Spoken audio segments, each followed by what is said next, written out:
All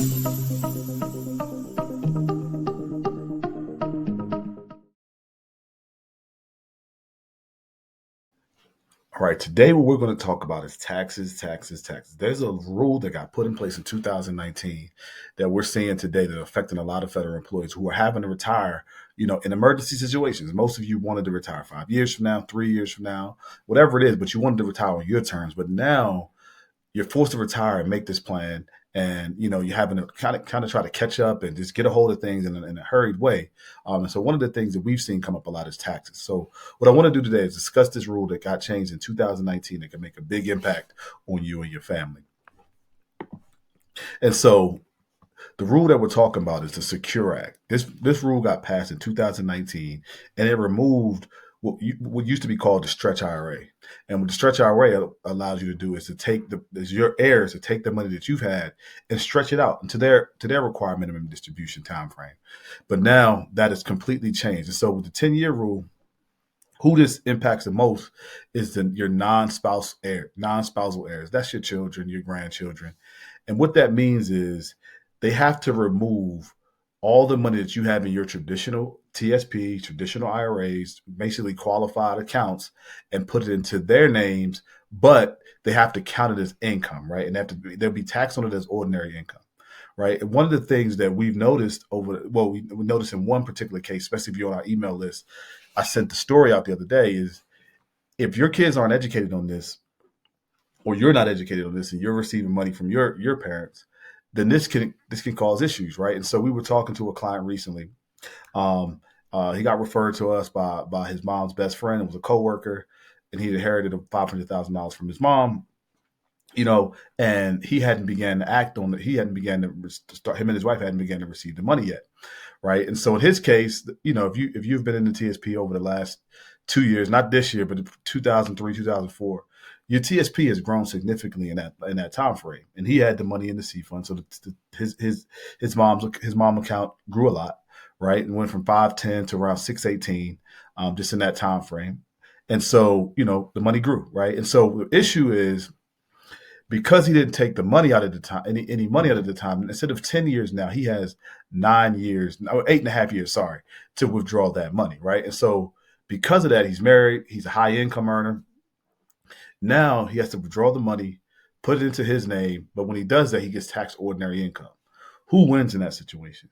The IRS wins in that situation. The reason why the IRS wins in that situation is because now not only is his income from his job taxed at a higher rate, but also the money that he's receiving from his mom is also taxed at a higher rate, right? And so what does that mean, or what's the opportunity for you? When it comes to tax planning now, especially with that 10-year window, if you want your money to go to your heirs, it's key that you start doing the tax planning in advance. And so a very popular concept a lot of people have been talking about, something that we help a lot of our clients deal with, is making sure you're finding ways to tax the seed over the harvest. And what does that mean as far as practicality, right? What you want to start doing as early as you possibly can is start moving money into, whether it's the Roth TSP, the Roth IRA, right? Right now it's 2025, but in 2026, TSP will start allowing you to do Roth conversions. What is a Roth conversion inside of your TSP? That means moving money that's in your Roth TSP already, right, and moving that money into your Roth TSP. I mean, your money that's in your traditional TSP and moving that into your Roth TSP, right? Right now, all you could do is change the contributions, right? As of this video, you can only change the contributions. But starting in 2026, you'll be able to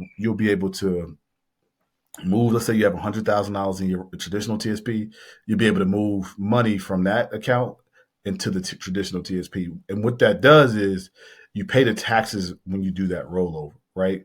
And so why is that beneficial? Because if you've written this in an example I just mentioned, where the client had $510,000, his mom gave it to, he inherited it from his mom. In 2 years, that account grew to 618 because it was just sitting and growing.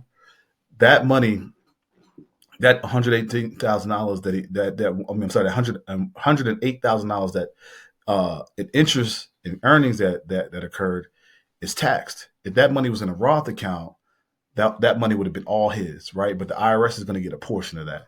And so what you want to do is you want to make sure you do tax planning in advance, not only for yourself when it comes to RMDs, and I made videos about this in the past, so I won't talk about that now, but when it comes to tax planning for your legacy, you want to make sure that your family had inheritance money where the taxes are already paid on it, because otherwise they're in a 10-year relationship with the IRS, because your money's not just going to sit, it's going to grow. Like in that case, the money grew by $108,000 in that time frame, and it's different variance basis on how your account is invested, what funds you have, the climate of the market at the time, you know. But the money, typically will grow over a 10-year period, and as they're taking out those withdrawals and being taxed as ordinary income, you just really, it's hard to do any real planning because you just don't know, what the tax code will be. You don't know what the market will look like at that time. It's just something that you just want to give your kids peace of mind. Now, they are inherited monies. That's great. But most people want to make sure that money is going to their heirs and not to the IRS, right? You don't want to be in a 10-year relationship with the IRS. And so the way to avoid that is doing Roth conversions on the front end.